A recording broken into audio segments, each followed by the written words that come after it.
ನಮಸ್ಕಾರ. ಕರಾರು ಒಂದರ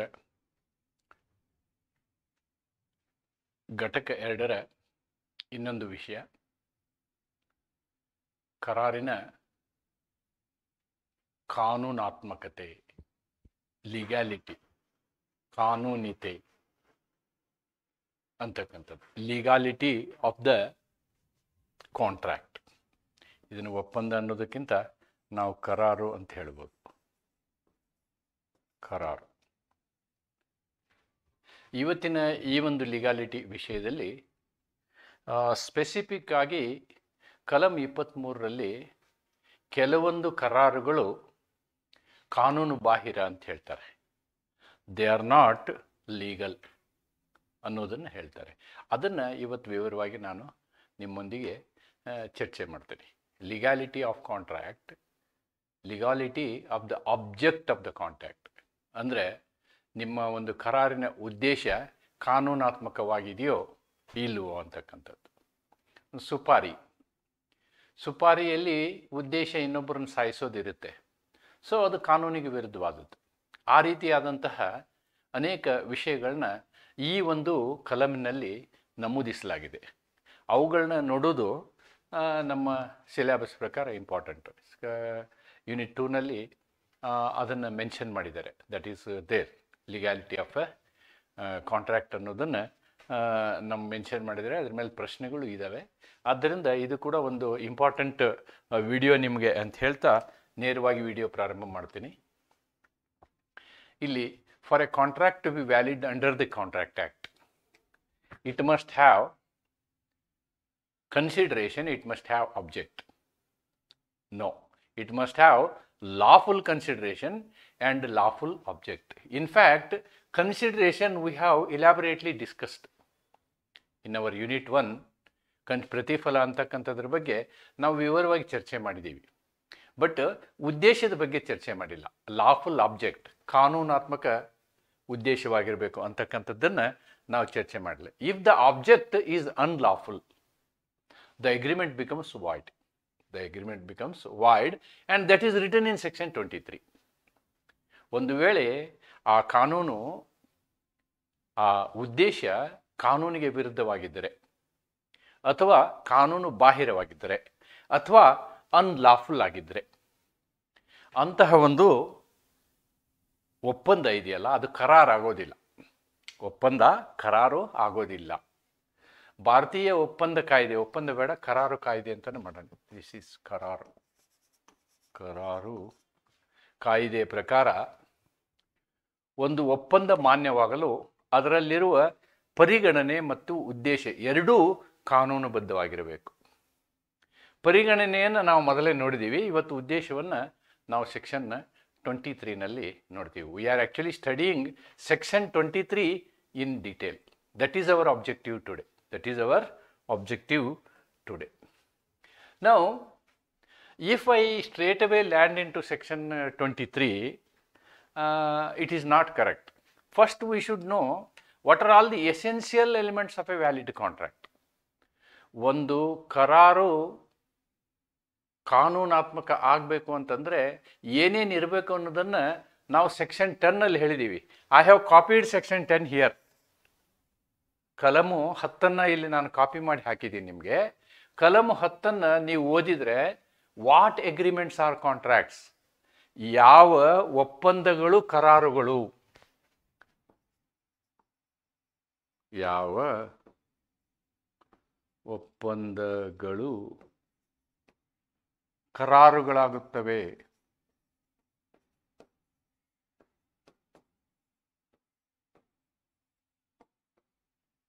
ಯಾವ ಒಪ್ಪಂದಗಳು ಕರಾರುಗಳಾಗುತ್ತವೆ ಅನ್ನುವುದನ್ನು ನೀವು ಕಲಂ 10ರಲ್ಲಿ ನೋಡ್ತೀವಿ. ಅದಕ್ಕೆ ಹೇಳ್ತೀವಲ್ಲ ನಾವು, all agreements are not contracts but all contracts are agreements. All contracts are agreements. ಎಲ್ಲ ಒಪ್ಪಂದಗಳು ಕರಾರುಗಳಾಗಲು ಸಾಧ್ಯವಿಲ್ಲ, ಆದರೆ ಎಲ್ಲ ಕರಾರುಗಳು ಒಪ್ಪಂದಗಳೇ ಅನ್ನೋದನ್ನು ನಾವು ಹೇಳ್ತೀವಿ. All agreements are contracts if they are made by number 1 free consent.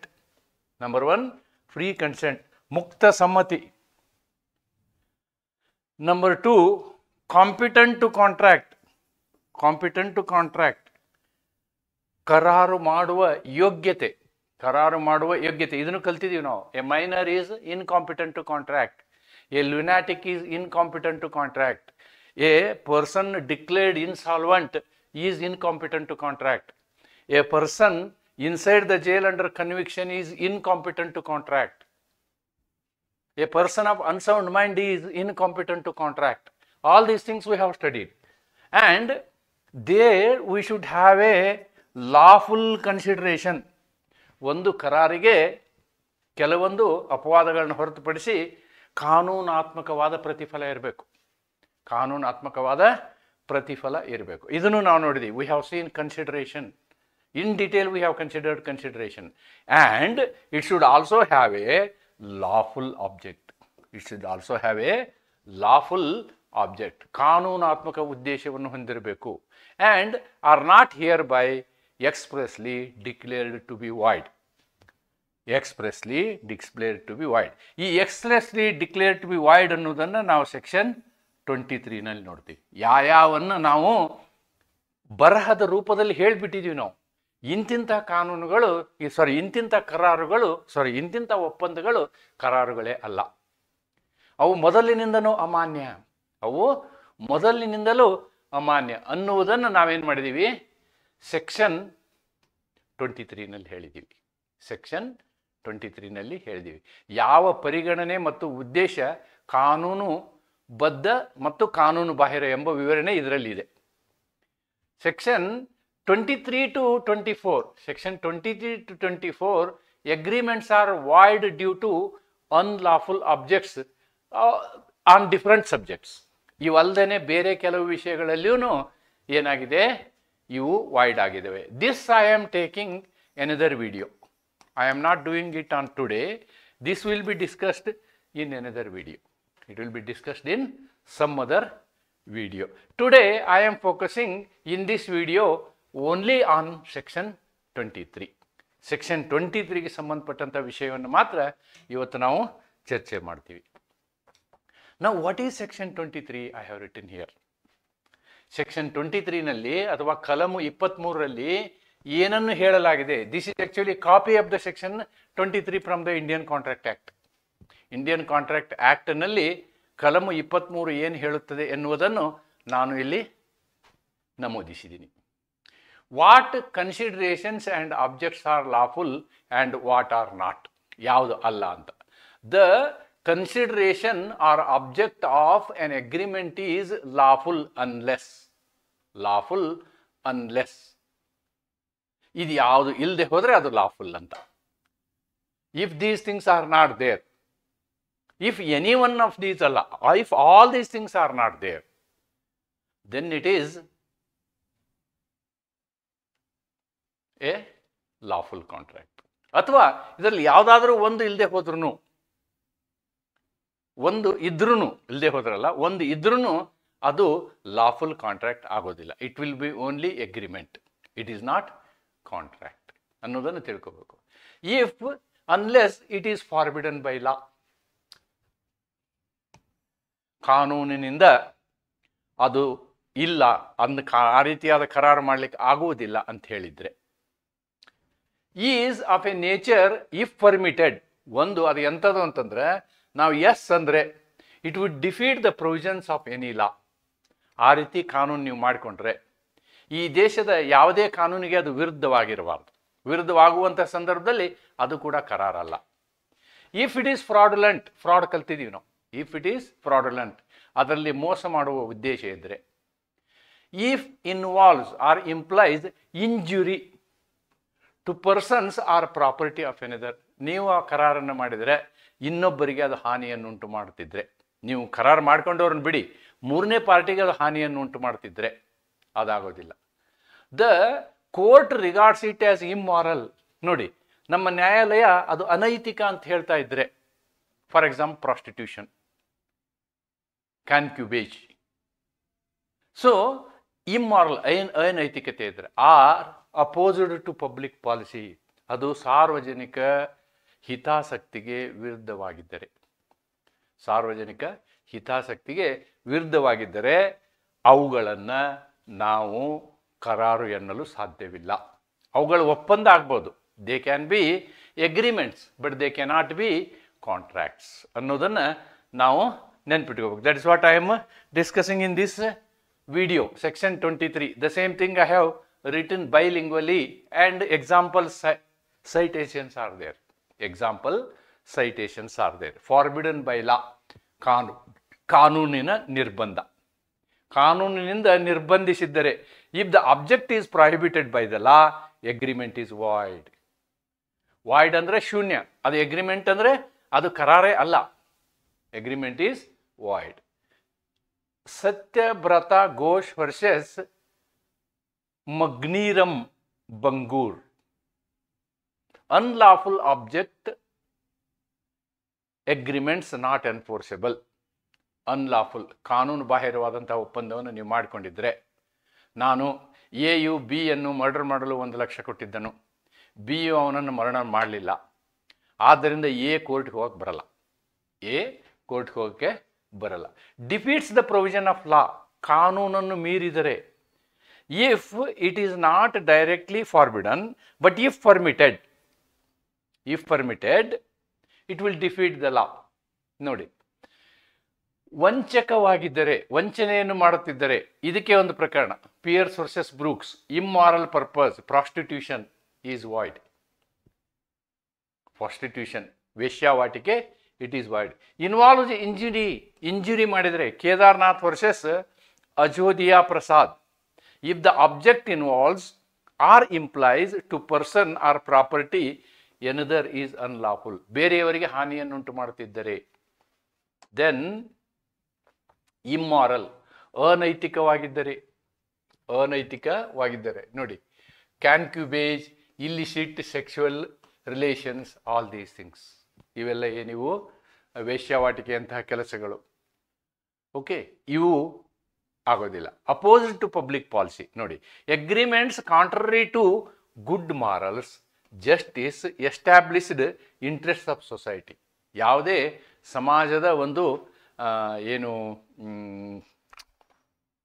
ವ್ಯವಸ್ಥೆ ಇರುತ್ತೆ, ಅಭಿರುಚಿ ಇರುತ್ತೆ, ಸಮಾಜದ ಅಭಿರುಚಿ ಇರುತ್ತೆ, ಆ ಅಭಿರುಚಿಗೆ ವಿರುದ್ಧವಾದಂತಹ ಯಾವುದು ಸಾಧ್ಯ ಆಗೋದಿಲ್ಲ, ಅದು ಕರಾರು ಆಗಲಿಕ್ಕೆ ಸಾಧ್ಯ ಇಲ್ಲ. ಗೇರುಲಾಲ್ ಪ್ರಕಾಶ್ ವರ್ಸಸ್ ಮಹದೇವ್ ದಾಸ್ ಮಯ್ಯ, ಈ ಪ್ರಕರಣದಲ್ಲಿ ಜೂಜ್ ಆಡುವುದನ್ನು ಅದು ಅಗೇನ್ಸ್ಟ್ ಪಬ್ಲಿಕ್ ಪಾಲಿಸಿ. ಜೂಜ್ ಆಡೋ ಹಾಗಿಲ್ಲ. Except horse, what is that,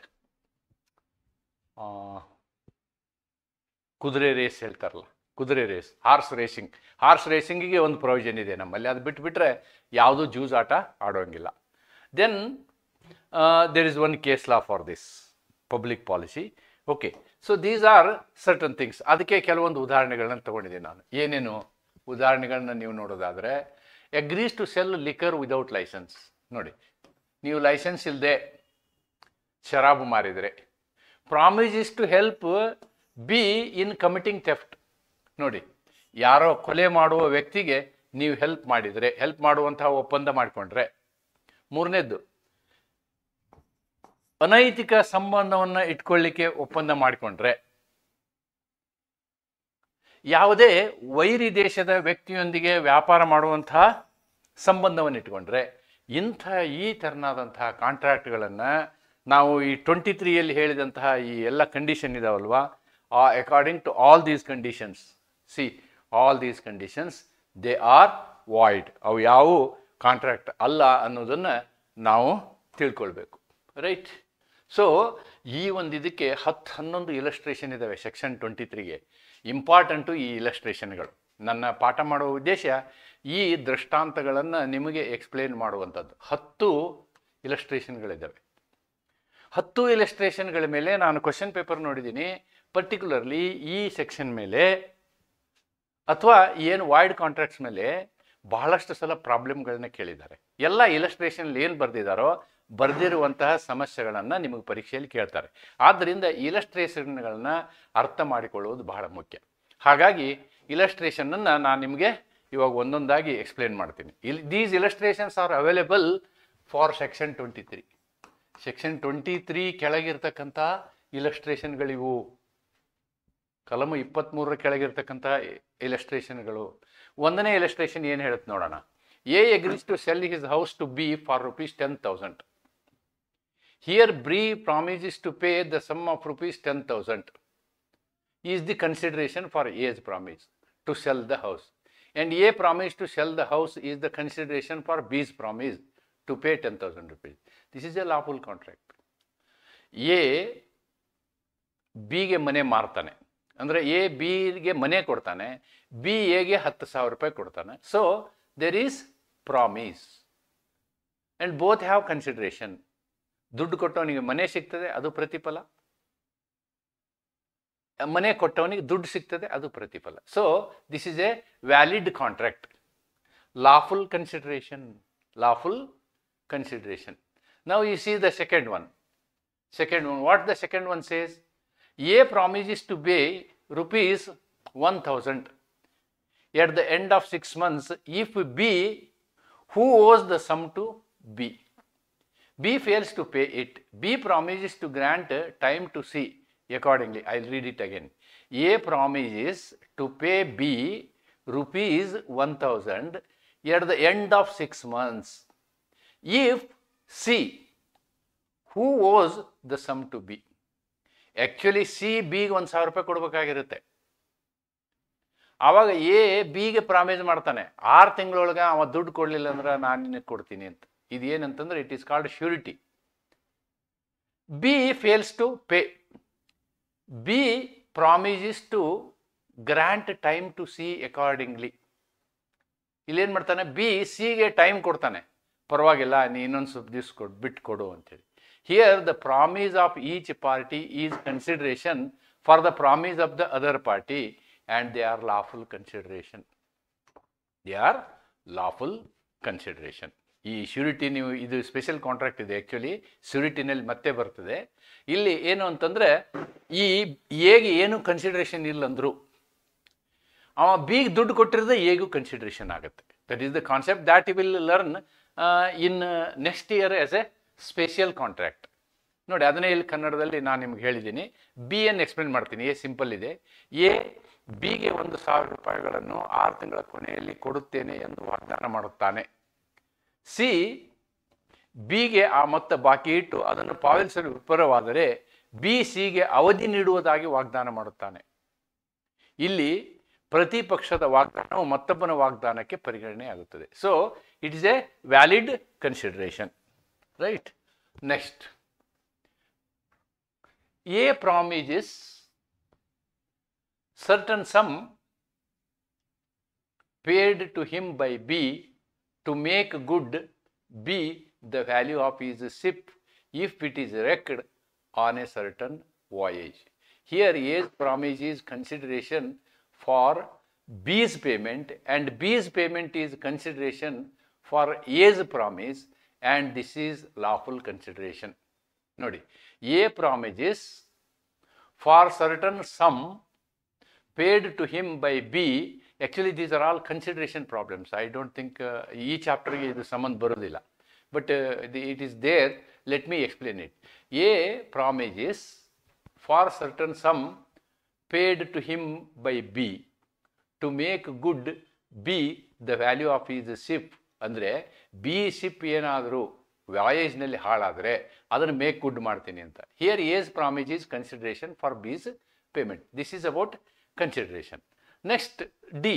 A promises to maintain B's child and B promises to pay A rupees 1,000 yearly. ನೋಡಿ here also consideration is there. Here the promise of each party is consideration for the promise of the other. So this is lawful. ಇವೆಲ್ಲ lawful considerations. ಇವೆಲ್ಲ lawful considerations. A B C D are okay. Now our discussion is not for these lawful things. Lawful things is fine. What is unlawful is very important for our chapter. Now will see. E. A B and C enter into an agreement for the division among them of gains acquired. ಇವ್ರು 3 ಜನ ಒಂದು ಒಪ್ಪಂದ ಮಾಡ್ಕೊತಾರೆ. ಏನು ಲಾಭ ಬರುತ್ತಲ್ವಾ, ಪ್ರತಿಫಲ ಬರುತ್ತಲ್ವಾ, ಅದನ್ನೆಲ್ಲರೂ ಹಂಚಿಕೊಳ್ಳೋಣ ಅಂತ. Are to be acquired by them. ಅವ್ರು 3 ಜನ ಏನು ಲಾಭ ಬರುತ್ತೆ ಅದನ್ನು ನಾವು ಹಂಚಿಕೊಳ್ಳೋಣ. ಎದರಿಂದ ಹಂಚಿಕೊಳ್ಳೋದು? ಮೋಸದ ಕೆಲಸ ಮಾಡುವುದರಿಂದ. ಮೋಸದ ಕೆಲಸ ಮಾಡುವುದರಿಂದ. ಹಿಯರ್ ಆಬ್ಜೆಕ್ಟ್, ಮೋಸದ ಈ ಕೆಲಸ ಇದೆಯಲ್ಲ, ಇದು ಉದ್ದೇಶ. ಆಬ್ಜೆಕ್ಟ್ ವಂಚನೆ. Section 23 will play the role here. ವಂಚನೆ, ಆಬ್ಜೆಕ್ಟ್, ಉದ್ದೇಶ.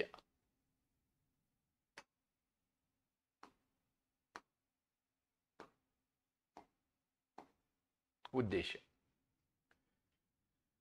ವಂಚನೆಯ ಮೂಲಕ ಮಾಡಿದ ಹಣವನ್ನು ಹಂಚಿಕೊಳ್ಳುವುದಕ್ಕೆ ಒಪ್ಪಿರ್ತಾರೆ. ಅವಾಗ ಅಂದ್ಕೊಳ್ಳೋಣ, ಎ ಬಿ ಮತ್ತು ಸಿ ಹಣ ಕೊಡೋದಿಲ್ಲ. ಸ್ವಲ್ಪ ದಿವಸ ಆದಮೇಲೆ B and C cannot go to court. B and C cannot go to court. Okay, ಎಲ್ಲಿವರೆಗೆ ಇವರ ವಂಚನೆ ಜನಕ್ಕೆ ಗೊತ್ತಾಗಲ್ವೋ ಅಲ್ಲಿವರೆಗೆ ಇಟ್ ಈಸ್ ಫೈನ್. ಜನಕ್ಕೊಮ್ಮೆ ಗೊತ್ತಾಗಿ ಅವ್ರು ಕೇಸ್ ಹಾಕಿದರೆ ಇವರಿಗೆ Parappana Agrahara. This agreement is void as the object is unlawful. As the object is unlawful. Fraud is unlawful. ವಂಚನೆ ಕಾನೂನು ಬಾಹಿರ. Right? So, you take importance of this. This is important. Example number 1 for section 23. For section 23. ನಾವು ಕಲಿತಾ ಇರೋದೇನು ಅಂತಂದರೆ ಯಾವುದು ಕಾನೂನು ಬಾಹಿರ ಅಂತಕ್ಕಂಥದ್ದು. F, what F says? F ಏನು ಹೇಳುತ್ತೆ ನೋಡೋಣ. A promises to ಅಬ್ಟೇನ್ for B an employment in the public service. ನೋಡಿ, ಪರೀಕ್ಷೆಯಲ್ಲಿ ಕೇಳಿದ್ದಾರೆ ಇದನ್ನ. ಎಕ್ಸಾಕ್ಟ್ಲಿ ಇದೇ ಪ್ರಾಬ್ಲಮ್ ಅನ್ನು ಕೇಳಿದ್ದಾರೆ. A promises to ಅಬ್ಟೇನ್ for B an employment in the public service.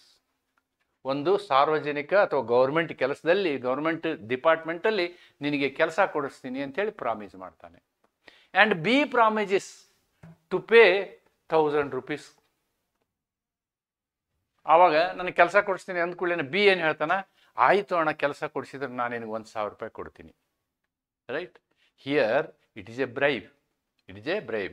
The agreement is void as the consideration is unlawful.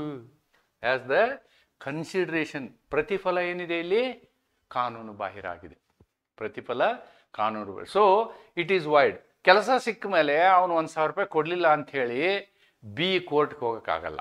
B cannot go to court. A ಬಿಗೆ ಸಾರ್ವಜನಿಕ ಸೇವೆಯಲ್ಲಿ ಉದ್ಯೋಗವನ್ನು ತಂದು ಕೊಡುತ್ತೇನೆ ಎಂದು ವಾಗ್ದಾನ ಮಾಡುತ್ತಾನೆ ಮತ್ತು ಬಿ ಅದಕ್ಕಾಗಿ ಎಗೆ 1000 ರೂಪಾಯಿಗಳನ್ನು ಕೊಡುವುದಾಗಿ ವಾಗ್ದಾನ ಮಾಡುತ್ತವೆ. ಒಪ್ಪಂದವು ಅಮಾನ್ಯ, ಏಕೆಂದರೆ ಇಲ್ಲಿ ಪರಿಗಣನೆ ಕಾನೂನು ಬಾಹಿರ. ನೋಡಿ, here consideration is unlawful. Here object is unlawful. Object is unlawful. These illustrations are very very important. ನಾಳೆ ನೀವು ಪರೀಕ್ಷೆಯಲ್ಲಿ ಏನು ಬರೀಬೋದು ಅಂದರೆ, ಈ ಥರನಾದಂಥ ಸಮಸ್ಯೆ ಕೊಟ್ಟರೆ ಸಮಸ್ಯೆಯನ್ನು ಅನಲೈಸ್ ಮಾಡಿ ಸೆಕ್ಷನ್ 23ರಲ್ಲಿ ಕೊಟ್ಟಂತಹ ದೃಷ್ಟಾಂತಗಳ ಪ್ರಕಾರ ಇದು ವಾಯ್ಡ್ ಕಾಂಟ್ರಾಕ್ಟ್ ಅಂತ ಬರೆದ್ರೆ you will get full marks. ಈ ದೃಷ್ಟಾಂತವನ್ನು ಮೆನ್ಷನ್ ಮಾಡಿದರೆ ಸಾಕು. ಸೆಕ್ಷನ್ 23 ನೆನ್ಪಿಟ್ಕೋಬೇಕು, ಈ ದೃಷ್ಟಾಂತ ನೆನ್ಪಿಟ್ಕೊಳ್ಬೇಕು. Right? G, another example, another illustration, drishtanta.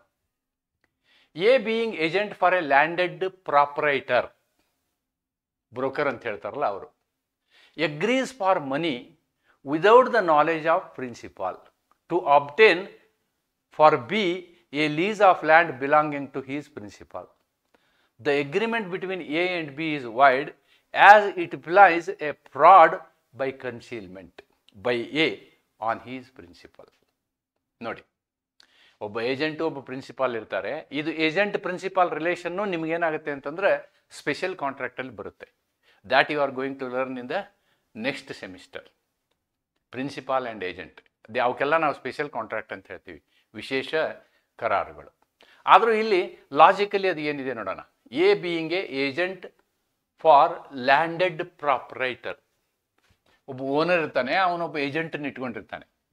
ಅವ ಏಜೆಂಟು ಏನೇ ಮಾಡಬೇಕಾದರೂ ಪ್ರಿನ್ಸಿಪಾಲ್ ಅವರ ಪರವಾಗಿ ಮಾಡ್ತಾನೆ, ಮಾಲಕರ ಪರವಾಗಿ ಮಾಡ್ತಾನೆ. ಆದರೆ ಮಾಲಕನ ನಾಲೆಜಲ್ಲಿ ಮಾಡ್ತಾನೆ, ನಾಲೆಜ್ ಇಲ್ಲದೆ ಮಾಡೋಂಗಿಲ್ಲ. Without knowledge he should not do it. ಅದು ಇಲ್ಲಿ ಇಂಪಾರ್ಟೆಂಟು. ವಿದೌಟ್ ನಾಲೆಜ್ ಮಾಡಿದರೆ ಅದೇನಾಗುತ್ತೆ, ಮೋಸ ಆಗುತ್ತೆ, ಕನ್ಸೀಲ್ಮೆಂಟ್ ಆಗುತ್ತೆ, ಕನ್ಸೀಲ್ಮೆಂಟ್ ಅಥವಾ ಮೋಸ ಆಗುತ್ತೆ. A being agent for landed property agrees for money, ದುಡ್ಡಿಗೆ ಒಪ್ಕೊಳ್ತಾನೆ, without the knowledge of his principal, ಓನರ್ನ ಗಮನಕ್ಕಿಲ್ಲದೆ. To ಅಬ್ಟೇನ್ for B a lease of land belonging to his principal. ನೋಡಿ, ಒಂದು ಏನು ಅವನು ಓನರ್ನ ಲ್ಯಾಂಡ್ನ ದುಡ್ಡು ತಗೊಂಡು ಬೇರೆಯವನಿಗೆ ಲೀಸಿಗೆ ಕೊಡ್ತಾನೆ. The agreement between A and B is void. ಯಾಕೆಂದರೆ here A is not the owner, A is not the owner, he doesn't have the authority, but as agent he can represent, like a owner, but without the knowledge of owner. Adu tappu. Without the knowledge of owner it is wrong, therefore it is void, shunya agutte, as it implies a fraud by concealment. Idu ondu mosa, idu mosa agutte. Illi mosa antakanta uddesha illenagide object, ಇಲ್ಲಿ object ಸರಿ ಇಲ್ಲ, ಉದ್ದೇಶ ಸರಿ ಇಲ್ಲ, ಉದ್ದೇಶ ಸರಿ ಇಲ್ಲ. ಆದ್ದರಿಂದ ಇದು ಕಾಂಟ್ರಾಕ್ಟ್ ಏನಾಗುತ್ತೆ, ಶೂನ್ಯ ಆಗುತ್ತೆ ಅನ್ನೋದನ್ನು ನೀವು ನೋಡ್ಬೋದು. ಎ ಭೂಸ್ವಾಮಿಯ ಪ್ರತಿನಿಧಿಯಾಗಿದ್ದು ತನ್ನ ಪ್ರಭುವಿನ ಅನುಮತಿ ಇಲ್ಲದೆ ಹಣಕ್ಕಾಗಿ ಬಿಗೆ ತನ್ನ ಪ್ರಭುವಿನ ಭೂಮಿಯ ಲೀಸನ್ನು ತಂದು ಕೊಡುತ್ತೇನೆ ಎಂದು ಒಪ್ಪುತ್ತಾನೆ. ಇಲ್ಲಿ ಎ ಮತ್ತು ಬಿ ನಡುವಿನ ಒಪ್ಪಂದವು ಅಮಾನ್ಯ, ಏಕೆಂದರೆ ಇದು ಎ ತನ್ನ ಪ್ರಭುವಿಗೆ ಮಾಡಿದ ಮೋಸ, ತನ್ನ ಪ್ರಭುವಿಗೆ ಮಾಡಿದ ಮೋಸ. Next problem H.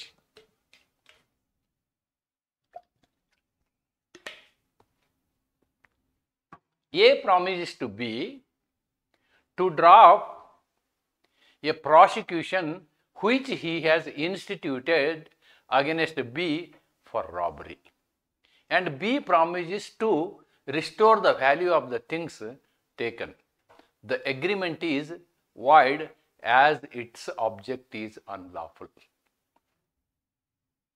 As its object is unlawful. ನೋಡಿ, ಎ ಏನು ಮಾಡ್ತಾನೆ ಅಂದರೆ, ಬಿ ಒಂದು ಕಳ್ಳತನ ಮಾಡಿರ್ತಾನೆ, ರಾಬರಿ ಮಾಡಿರ್ತಾನೆ, ಅವನ ಮೇಲೆ ಏನು ನಡಿಬೇಕು, ಕ್ರಿಮಿನಲ್ ಮೊಕದ್ದಮೆ ನಡಿಬೇಕು. ಆವಾಗ ಎ ಏನು ಹೇಳ್ತಾನೆ, may be A is a police, A ಬಿಗೆ ಏನು ಹೇಳ್ತಾನೆ, ನಿನ್ನ ಮೇಲೆ ಕ್ರಿಮಿನಲ್ ಮೊಕದ್ದಮೆ ಮಾಡೋದಿಲ್ಲ ನಾನು.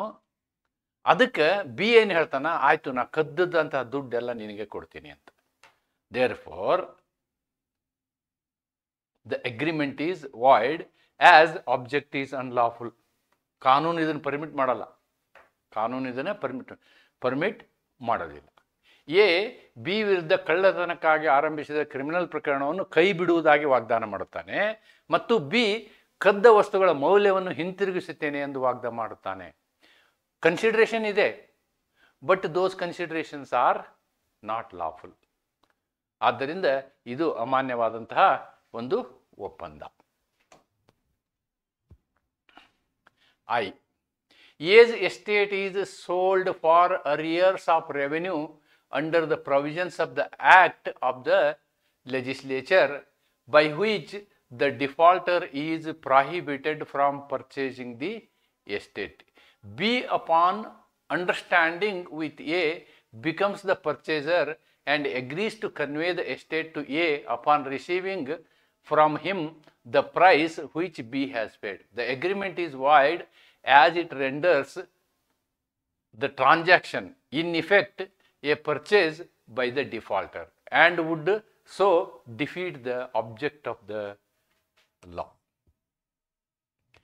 ಎಯು ಎಯ ಆಸ್ತಿ ಶಾಸನ ಪ್ರಕಾರ ಬಾಕಿ ಆದಾಯಕ್ಕಾಗಿ ಮಾರಾಟವಾಗುತ್ತದೆ. ಆ ಶಾಸನದ ಪ್ರಕಾರ ಬಾಕಿದಾರನು ತಾನೇ ಆಸ್ತಿಯನ್ನು ಖರೀದಿಸಲು ನಿಷೇಧಿಸಲಾಗಿದೆ. ಆದರೆ ಬಿ ಎ ಜೊತೆ ಒಪ್ಪಂದ ಮಾಡಿ ಆಸ್ತಿಯನ್ನು ತನ್ನ ಹೆಸರಿನಲ್ಲಿ ಖರೀದಿಸಿ ತಾನು ಕೊಟ್ಟ ಬೆಲೆಯನ್ನು ಎ ಕಡೆಯಿಂದ ಪಡೆದು ಆ ಆಸ್ತಿಯನ್ನು ಎಗೆ ಹಿಂತಿರುಗಿಸುವುದಾಗಿ ಒಪ್ಪುತ್ತಾನೆ. ಈ ಒಪ್ಪಂದವು ಅಮಾನ್ಯ, ಏಕೆಂದರೆ ಇದು ಶಾಸನದ ವಿರುದ್ಧ ಉದ್ದೇಶವನ್ನು ವಿಫಲಗೊಳಿಸುತ್ತದೆ. ನೋಡಿ, ಇಲ್ಲಿ ಒಂದು ವಿಚಾರ ಏನು ಅಂತಂದರೆ, if loan is taken and the property is mortgaged ಅಂತ ನಾವು ಇಟ್ಕೊಳ್ಳೋಣ. ಆವಾಗ ಲೋನ್ ರಿಕವರಿ ಹೆಂಗೆ ಮಾಡ್ಬೋದು ಅಂತಂದರೆ, property is to be sold. Court will permit you to sell the property. ನಿಮಗೆ ಮಾರಾಟ ಮಾಡಲಿಕ್ಕೆ ಅವಕಾಶ ಕೊಡ್ತದೆ. ಆದರೆ ನೀವು ಮಾರಾಟವನ್ನು ಯಾರಿಗೆ ಮಾಡಬೇಕು? ಥರ್ಡ್ ಪರ್ಸನಿಗೆ ಮಾಡಬೇಕು. ಆಮೇಲೆ ಬಂದ ದುಡ್ಡನ್ನು ನೀವು ತೊಗೊಂಡು ಸಾಲಕ್ಕೆ ಅಡ್ಜಸ್ಟ್ಮೆಂಟ್ ಮಾಡ್ಕೋಬೇಕು. That is the law. ಕಾನೂನು ಇರೋದು ಹಾಗೆ. ಇಲ್ಲಿ ಏನು ಮಾಡ್ತಾರೆ ಇವರು ಅಂತಂದರೆ, ಒಬ್ಬ ಪ್ರಾಕ್ಸಿನ ಹುಟ್ಟಿಸ್ತಾರೆ. ಅವನ ಕಡೆಯಿಂದ ಪರ್ಚೇಸ್ ಮಾಡ್ದಂಗೆ ಮಾಡಿ, ಅವನಿಗೆ ಲೋನ್ ಕೊಟ್ಟವನೇ ದುಡ್ಡು ಕೊಟ್ಟು ಅವನ ಕಡೆಯಿಂದ ಪರ್ಚೇಸ್ ಮಾಡಿಸಿ, ಆಮೇಲೆ ಆ ಭೂಮಿನ ಯಾರು ತಗೊಳ್ತಾರೆ? ಲೋನ್ ಯಾರು ಕೊಟ್ಟಿದ್ರೋ ಅವರೇ ತಗೊಳ್ತಾರೆ. ಅದು ಕಾನೂನು ಪ್ರಕಾರ ಆಗೋದಿಲ್ಲ. It is not possible. ಅದಕ್ಕೆ ನೋಡಿ, ನೀವು ಬಂಗಾರನ ಹರಾಜು ಮಾಡ್ತಾರೆ, ವೆಹಿಕಲ್ನ ಹರಾಜು ಮಾಡ್ತಾರೆ. ಆ ಹರಾಜು ಮಾಡಿದಾಗ ಯಾವನೇ ಮೂರನೇ ವ್ಯಕ್ತಿ ಬಂದೇ ತಗೊಳ್ಬೇಕು. ಅದನ್ನು ಮೂರನೇ ವ್ಯಕ್ತಿ ಬಂದೇ ತಗೊಳ್ಬೇಕು. ಯಾರು ಲೋನ್ ಕೊಟ್ಟಿರ್ತಾರೋ ಅವರು ಅದನ್ನು ಪರ್ಚೇಸ್ ಮಾಡೋಕ್ಕೆ ಬರೋಲ್ಲ. That is the meaning of it. Now I will read it again. As estate is sold for arrears of revenue under the provision of the act of legislature by which the defaulter is prohibited from purchasing the estate. From purchasing the estate. B upon understanding with A. B upon understanding with A becomes the purchaser. Becomes the purchaser and agrees to convey the estate to A upon receiving him from the price which B has paid. The agreement is void as it renders the transaction in effect a purchase by the defaulter and would so defeat the object of the law. Defeat the object of the law. ಇಲ್ಲಿ ಏನಾಗುತ್ತೆ ಅಂದರೆ, ಪರ್ಚೇಸರು loan ಕೊಟ್ಟವನು ಆಗಿರಬಾರ್ದು, ಡಿಫಾಲ್ಟರು ಆಗಿರಬಾರ್ದು. He should be a third person. Then only it is lawful. Next, J. A who is B's Muktiyar. A who is B's Muktiyar promises to exercise his influence as such with B in favor of C, and C promises to pay 1,000 rupees to A. The agreement is void because it is immoral. It is immoral. ನೋಡಿ, A ಯಾರು ಬಿಯ ಮುಕ್ತಿಯಾರ್ ಅಂದರೆ ಬಿಯ ಪ್ರತಿನಿಧಿ ಆಗಿದ್ದಾನೋ ಅವನು ಆ ಸ್ಥಾನಮಾನದಿಂದ ಬರುವ ತನ್ನ ಪ್ರಭಾವವನ್ನು ಬಳಸಿಕೊಂಡು ಸಿ ಪರವಾಗಿ ಬೆ ಮೇಲೆ ಪ್ರಭಾವ ಬೀರುವುದಾಗಿ ವಾಗ್ದಾನ ಮಾಡುತ್ತಾನೆ. ಇದಕ್ಕೆ ಸಿ ಎಗೆ 1,000 ರೂಪಾಯಿಯನ್ನು ಕೊಡುತ್ತಾನೆ ಎಂದು ವಾಗ್ದಾನ ಮಾಡುತ್ತಾನೆ. ನೋಡಿ, ಯಾವುದೇ ಒಂದು ಅನೈತಿಕ ಕ್ರಿಯೆಗೆ ನೀವು ಪ್ರೆಷರ್ ಮಾಡೋದು, ಇನ್ಫ್ಲೂಯೆನ್ಸ್ ಮಾಡೋದಿದೆಯಲ್ಲ, ಅದು ತಪ್ಪು. ಎ ಹೂ ಈಸ್ ಬೀಸ್ ಮುಕ್ತಾರ್ ಪ್ರಾಮಿಸಸ್ ಟು ಎಕ್ಸರ್ಸೈಸ್ ಇನ್ಫ್ಲೂಯೆನ್ಸ್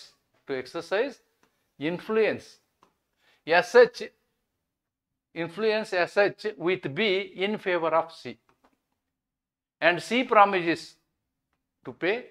ಈ ಥರದ ವ್ಯವಸ್ಥೆ ಇಂಡಿಯನ್ ಕಾಂಟ್ರಾಕ್ಟಲ್ಲಿ ಇಲ್ಲ. There is no provision for this. Third party ಮಾಡುವಂಥದ್ದು, RTO ಆಫೀಸ್ ಏಜೆನ್ಸಿ ಇರ್ತಲ್ಲ ಆ ಥರ, that is not permitted. The agreement is void as it is immoral. ಇನ್ನೊಬ್ಬರನ್ನ ಇನ್ಫ್ಲೂಯೆನ್ಸ್ ಮಾಡೋಕ್ಕೋಸ್ಕರ ದುಡ್ಡು ಇಸ್ಕೊಳ್ಳೋದಿದೆಯಲ್ಲ, that is immoral. Okay, next, A agrees to let her daughter to hire to B for concubinage. ನೋಡಿ, ಇದು ಅಷ್ಟೇನೆ.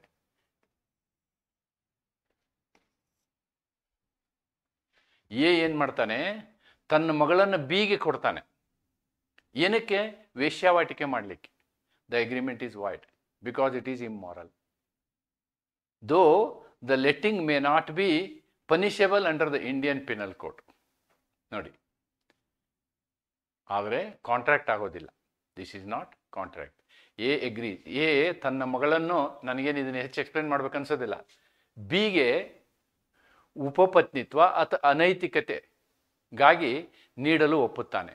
ಎಷ್ಟೋ ಸಲ ಈ ಥರದ ವ್ಯವಸ್ಥೆಗಳು ನಡೀತವೆ. ಈ ಒಪ್ಪಂದ ಅಮಾನ್ಯ, ಯಾಕೆಂದರೆ ಇದು ಅನೈತಿಕ. ಯಾರು ತನ್ನ ಮಗಳನ್ನು ಇನ್ನೊಬ್ಬರಿಗೆ ಅನೈತಿಕ ಚಟುವಟಿಕೆ ಕೊಡೋದಿದೆಯಲ್ಲ, ಅದು it is very bad. This one for the society. It is a criminal offence also, right? So ಈ ಎಲ್ಲ ಎಕ್ಸಾಂಪಲ್ಗಳನ್ನು ನಿಮಗೆ ಕೊಟ್ಟಿದ್ದಾರೆ. ಈ ಎಕ್ಸಾಂಪಲ್ಗಳಿಗೆ ಸಂಬಂಧಪಟ್ಟಂಗೆ ನಿಮಗೆ ಪರೀಕ್ಷೆಯಲ್ಲಿ ಏನಾಗುತ್ತೆ ಅಂತಂದರೆ, 3ನೇ ಯೂನಿಟಲ್ಲಿ ಪ್ರಾಬ್ಲಮ್ಗಳನ್ನೇ ಜಾಸ್ತಿ ಕೇಳಿದ್ದಾರೆ. So many problems. ಆ್ಯಂಡ್ ಈ 8 ಏನಿದಾವಲ್ಲ, ಈ ಇಲಸ್ಟ್ರೇಷನ್ಗಳು ನಿಮ್ಮ ಪ್ರಾಬ್ಲಮಿಗೆ ಬರ್ತವೆ. ಅದಕ್ಕೆ ಇವುಗಳನ್ನ ಅನಲೈಸ್ ಮಾಡೋದು ಬಹಳ ಮುಖ್ಯ. Okay, with these are some of the case laws. I am not going to explain case laws because ನಾನು ನಿಮಗೆ ಇಲಸ್ಟ್ರೇಷನ್ನ ಸಾಕಷ್ಟು ಸಲ ಎಕ್ಸ್ಪ್ಲೇನ್ ಮಾಡಿದ್ದೀನಿ. ಆದರೆ ಈ ಕೇಸ್ ಲಾ ಏನೇನಿದ್ದಾವೆ ಈ ಥರದ ಕೇಸ್ ಲಾಗಳು ಬರ್ಬೋದು. ನೋಡಿ, ಇದು ವೇಶ್ಯಾವಾಟಿಕೆ ಇದ್ದಂಥ ಕೇಸು. ಯಾವುದು? Pearce versus Brooks. ಇದಕ್ಕೆ ಇಕ್ವಿವೆಲೆಂಟ್ ಇಂಡಿಯನ್ ಕೇಸ್ಗಳು ಇದ್ದಾವೆ. You can refer to them also. Okay, then Gherulal Parakh versus Mahadev Das Maiya, public policy ಮೇಲೆ ಇರ್ತಕ್ಕಂಥ case. This is about betting. This is about betting. Betting is not permitted, right? Online gaming also is banned now. I think very recently in the recent parliament, online gaming also it is banned. Then Ratan Chand Hirachand versus Askar Nawaz Jung. ಇಲ್ಲಿ ಏನಾಗಿತ್ತು ಅಂತಂದ್ರೆ, ಇದು courts should interpret public policy cautiously. ಎಲ್ಲಾದು public policy ಅಂತ ಹೇಳೋಕ್ಕಾಗಲ್ಲ. ನೀವು ಕೆಲವೊಂದನ್ನು ಒಳ್ಳೆಯದನ್ನು public policy ಅಂತ ಮಾಡೋಕ್ಕಾಗೋದಿಲ್ಲ ಅಂತ ಸುಪ್ರೀಂ ಕೋರ್ಟ್ ಹೇಳುತ್ತೆ. ಆದರೆ ನೆನ್ಪಿಟ್ಕೊಳ್ಳಿ, ಈ ಪಬ್ಲಿಕ್ ಪಾಲಿಸಿ ಹೆಂಗೆ ಡಿಸೈಡ್ ಮಾಡಬೇಕು ಅನ್ನೋದಕ್ಕೆ ಕೋರ್ಟ್ನವರು ಬೇರೆ ಬೇರೆ ಶಬ್ದ ಯೂಸ್ ಮಾಡಿದ್ದಾರೆ. ಅದಕ್ಕೆ ಸರಿಯಾದ ಗೈಡ್ಲೈನ್ಸ್ ಇಲ್ಲ. Public policy doesn't have a clear guidelines. ಎಷ್ಟೋ ಸಲ ಕೋರ್ಟ್ಗಳು ಅದನ್ನು ತಪ್ಪಾಗಿ ಜಜ್ಮೆಂಟ್ ಕೊಡುವಂತಹ ಅನೇಕ ಪ್ರಸಂಗಗಳಿರ್ತದೆ. ಅಂಥದ್ದೊಂದು ಪ್ರಸಂಗ ಇದು. ಅದರಲ್ಲಿ ಈ ಪ್ರಸಂಗದಲ್ಲಿ ಈ ಶಬ್ದಗಳನ್ನ ಹೇಳ್ತಾರೆ: unworthy guide, unruly horse. Unruly horse ಅಂದರೆ ಆ ಕುದುರೆ ಹೆಂಗೆ ಬೇಕು ಹಂಗೆ ಓಡುತ್ತೆ ಅಂತ. ಪಬ್ಲಿಕ್ ಪಾಲಿಸಿ ಹೆಸರಲ್ಲಿ ಏನು ಬೇಕದು ಡಿಸಿಷನ್ ತಗೊಳುತ್ತೆ ಅಂತ. ಸಾರ್ವಜನಿಕ ನೀತಿಯ ಅರ್ಥವನ್ನು ನ್ಯಾಯಾಲಯ ಎಚ್ಚರಿಕೆಯಿಂದ ಅಳವಡಿಸಬೇಕು ಅಂತಕ್ಕಂಥದ್ದನ್ನು ಈ ಪ್ರಕರಣದಲ್ಲಿ ಹೇಳಲಾಗುತ್ತೆ. So public policy issue is having a little controversy ಅನ್ನೋದನ್ನು ನಾವಿಲ್ಲಿ ಗಮನಿಸ್ಬೋದು. Right? So the legality of object is very important. Illegal ಕಾಂಟ್ರಾಕ್ಟ್ಗಳೇ ನಮ್ಮ ಸೊಸೈಟಿನಲ್ಲಿ ಆಗಿಬಿಟ್ರೆ ಸೊಸೈಟಿನೇ ಮುಳುಗಿ ಹೋಗ್ಬಿಡುತ್ತೆ. Therefore it is the cornerstone of the contract law. The legality of the object of the contract is very very very important, ಬಹಳ ಮುಖ್ಯ. Section 23 ensures that agreements do not encourage. ಎಗ್ರಿಮೆಂಟ್ಗಳು ಪ್ರೋತ್ಸಾಹ ಕೊಡಬಾರ್ದು. ಯಾವುದಕ್ಕೆ? ಇಲ್ಲಿಗಾಲಿಟಿಗೆ, ಕಾನೂನು ಬಾಹಿರತೆಗೆ, ಮೋಸಕ್ಕೆ, ಅನೈತಿಕತೆಗೆ ಮತ್ತು ಸಮಾಜಕ್ಕೆ ತೊಂದರೆ ಕೊಡುವಂತಹ ಯಾವುದೇ ವಿಷಯಕ್ಕೆ ಏನು ಮಾಡ್ಬೋದು? ಕರಾರು ಮಾನ್ಯ ಆಗಬಾರ್ದು. ಅಂತಹ ಎಲ್ಲ ಕರಾರುಗಳು ಅಮಾನ್ಯ. They are zero, void, ab initio. All those things are void, ab initio, ab initio. ನೋಡಿ, ಈ 23ನಲ್ಲಿ ಹೇಳುವಂತಹ ಎಲ್ಲ ಕಾಂಟ್ರಾಕ್ಟ್ಗಳು ವಾಯ್ಡೇಬಲ್ ಅಲ್ಲವು. ದೇ ವಾಯ್ಡೇಬಲ್ ಕಾಂಟ್ರಾಕ್ಟ್ಸ್ ಅಲ್ಲ. ನೀವು ಒಂದನ್ನು ನೆನ್ಪಿಟ್ಕೋಬೇಕು, you should always have a clear idea between which is void and which is voidable. Which is void and which is voidable. ಅದನ್ನು ನೀವು ಸರಿಯಾದ ರೀತಿಯಲ್ಲಿ ನೆನ್ಪಿಟ್ಕೊಳ್ಳೋದು ಬಹಳಷ್ಟು ಅವಶ್ಯಕತೆ ಇದೆ ಅನ್ನೋದನ್ನು ನಾನು ಇಲ್ಲಿ ನಿಮ್ಗೆ ಹೇಳ್ತೀನಿ. ಒಪ್ಪಂದದ ಉದ್ದೇಶದ ಕಾನೂನಿನಂತೆ ಕಾನೂನಿನ ಪ್ರಮುಖ ಅಂಶ ಕಲಮ 23ರ ಪ್ರಕಾರ ಕಾನೂನು ಬಾಹಿರ, ವಂಚಕ, ಅನೈತಿಕ ಅಥವಾ ಸಮಾಜಕ್ಕೆ ಹಾನಿಕಾರಕ ಉದ್ದೇಶವಿರುವ ಒಪ್ಪಂದಗಳು ಶೂನ್ಯ, ವಾಯ್ಡ್. ಇಂತಹ ಒಪ್ಪಂದಗಳನ್ನು ಜಾರಿಗೊಳಿಸಲಾಗುವುದಿಲ್ಲ. ಕೋರ್ಟ್ ನಿಮ್ಮ ಸಹಾಯಕ್ಕೆ ಬರುವುದಿಲ್ಲ. ನ್ಯಾಯಾಲಯ ಇಂಡಿಯನ್ ಕಾಂಟ್ರಾಕ್ಟ್ ಆ್ಯಕ್ಟ್ ಹಿಡ್ಕೊಂಡು ಇಲ್ಲ ಇಲ್ಲ ಇಲ್ಲ ನೀನು ಕೊಲೆ ಮಾಡೋದಕ್ಕೆ 10 ಲಕ್ಷ ಕೊಟ್ಟಿದ್ದೆಲ್ಲಪ್ಪ, ನಿನಗೆ ತಿರ್ಸಿ ಕೊಡಿಸ್ತೀನಿ ನಾನು ಅಂತೇಳಿ ಕೋರ್ಟ್ ಬರೋದಿಲ್ಲ. This is what we have to understand. ಯಾರೋ ವೇಶ್ಯಾವಾಟಿಕೆ ಮಾಡುವಂತಹ ಒಂದು ಒಪ್ಪಂದ ಮಾಡ್ಕೊಂಡಿದ್ರು ಅಂತಕ್ಕಂಥ ಒಂದು ಒಪ್ಪಂದ ಇದ್ದು ಅವರು ವೇಶ್ಯಾವಾಟಿಕೆಗೆ ಸಹಕರಿಸಲಿಲ್ಲ ಅಂತ ಹೇಳಿ ಕೋರ್ಟ್ಗೆ ಹೋಗಕ್ಕೆ ಬರೋದಿಲ್ಲ.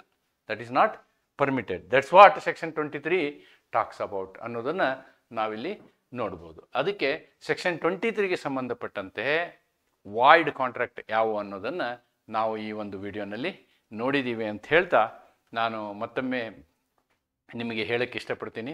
ಈ ನನ್ನ ವಿಡಿಯೋಗಳನ್ನು ನೋಡಿದವರು ನಿಮಗೆ ನಿಮ್ಮ ಅನಿಸಿಕೆಗಳನ್ನು, ಕಮೆಂಟ್ಗಳನ್ನು ಮಾಡೋದು ಒಳ್ಳೆಯದು ಅಂತ ಹೇಳ್ತೀನಿ. ಮತ್ತು ಹೆಚ್ಚು ಹೆಚ್ಚು ಕನ್ನಡದ ಮಾಧ್ಯಮದ ವಿದ್ಯಾರ್ಥಿಗಳಿಗೆ ಈ ಒಂದು ನನ್ನ ಲೆಕ್ಚರ್ ಉಪಯೋಗ ಆಗುತ್ತೆ ಅಂತ ಹೇಳಿ ನಿಮ್ಮ ಗಮನಕ್ಕೆ ತರ್ತೀನಿ. ಮತ್ತೆ ಹೇಳ್ತೀನಿ, ಈ ಫಸ್ಟ್ ಸೆಮಿಸ್ಟರ್ನ ವಿದ್ಯಾರ್ಥಿಗಳಿಗೆ ಈಗಾಗಲೇ ಸಂವಿಧಾನ 1ರ ಎಲ್ಲ ವಿಡಿಯೋಗಳು ನನ್ನ ಯೂಟ್ಯೂಬ್ ಚಾನಲ್ನಲ್ಲಿದ್ದಾವೆ. ನೀವು ಅವುಗಳ ಪ್ರಯೋಜನವನ್ನು ಪಡೆದುಕೊಳ್ಬೋದು ಅಂತ ಹೇಳ್ತಾ, ಅನೇಕರು ಫೋನ್ ಮಾಡ್ತಾ ಇದ್ದಾರೆ, ನನಗೆ ವಾಟ್ಸಪ್ ಮೆಸೇಜ್ ಮಾಡ್ತಾ ಇದ್ದಾರೆ, ಕ್ಲಾಸ್ ರೂಮಲ್ಲೇ ಕುಳಿತು ಕ್ಲಾಸ್ ಕೇಳ್ದಂಗೆ ಆಗುತ್ತೆ ಅನ್ನುವಂಥ ಮಾತನ್ನು ಹೇಳ್ತಾರೆ. ಒಂದು ವಿಷಯವನ್ನು ನಾನಿಲ್ಲಿ ನಿಮ್ಮ ಗಮನಕ್ಕೆ ತರ್ತೀನಿ. ಇಲ್ಲಿ ನನ್ನ ಕಾನೂನಿನ ಈ ಪಾಠ ಏನಿದೆಯಲ್ಲ, ಕಾನೂನನ್ನು ಅರ್ಥ ಮಾಡಿಕೊಳ್ಳುವ ಉದ್ದೇಶಕ್ಕಾಗಿ ನಾನು ಮಾಡ್ತಿರ್ತಕ್ಕಂತಹ ಪ್ರಯತ್ನ. ಬರೀ ಪರೀಕ್ಷೆ ಪಾಸಾಗೋದು ಬೇರೆ. ಬರೀ ಪರೀಕ್ಷೆ ಪಾಸಾಗೋದಕ್ಕೆ ನಿಮಗೆ ಸಾಕಷ್ಟು ಕಂಟೆಂಟ್ಗಳು ಸಿಗ್ತವೆ. ಓದಿ ಬಯಾಟ್ ಮಾಡಿ ಮಗಪ್ ಮಾಡಿ ನೀವು ಪಾಸ್ ಮಾಡ್ಬೋದು. ಆದರೆ ಕಾನೂನಿನ ಆಳಕ್ಕೆ ಹೋಗಿ ನೀವು ಕಾನೂನನ್ನು ತಿಳಿದುಕೊಂಡ್ರೆ ನಿಮಗೆ ಅದು ಬಹಳ ಸಮಯದವರೆಗೆ ಮತ್ತು ನಿಮ್ಮ ಪ್ರಾಕ್ಟೀಸ್ ಕಾಲದಲ್ಲಿ, ಅದೆಲ್ಲ ಬಿಡಿ, ಸಮಾಜದಲ್ಲಿಯೂ ಕೂಡ ನೀವು ಒಬ್ಬ ವ್ಯಕ್ತಿ ಅಂದರೆ ಇಫೆಕ್ಟಿವ್ ಪರ್ಸನ್ ಆಗಿ ಬೆಳಿಬೋದು. ನೀವು ಪ್ರಭಾವಶಾಲಿ ವ್ಯಕ್ತಿಯಾಗಿ ಬೆಳಿಬೋದು ಕಾನೂನು ನಿಮಗೆ ಗೊತ್ತಿದ್ದರೆ. ಎಲ್ಲ ಥರನಾದಂತಹ ಕಾನೂನುಗಳನ್ನು, ಕಾನೂನಿನ ಮೂಲವನ್ನು ಅರ್ಥ ಮಾಡಿಸುವಂತಹ ಒಂದು ಸಣ್ಣ ಪ್ರಯತ್ನ ನಂದು. ನನಗಿಂತ ಬಹಳಷ್ಟು ಗೊತ್ತಿರೋರು ಜನ ಇರ್ಬೋದು. ಅಂಥವರ ಸಲಹೆಯನ್ನು ನಾನು ಯಾವಾಗಲೂ ಸ್ವಾಗತಿಸ್ತೇನೆ ಅಂತ ಹೇಳ್ತಾ ಈ ವಿಡಿಯೋನ ಇಲ್ಲಿಗೆ ಮುಕ್ತಾಯಗೊಳಿಸ್ತೀನಿ. ನಮಸ್ಕಾರ.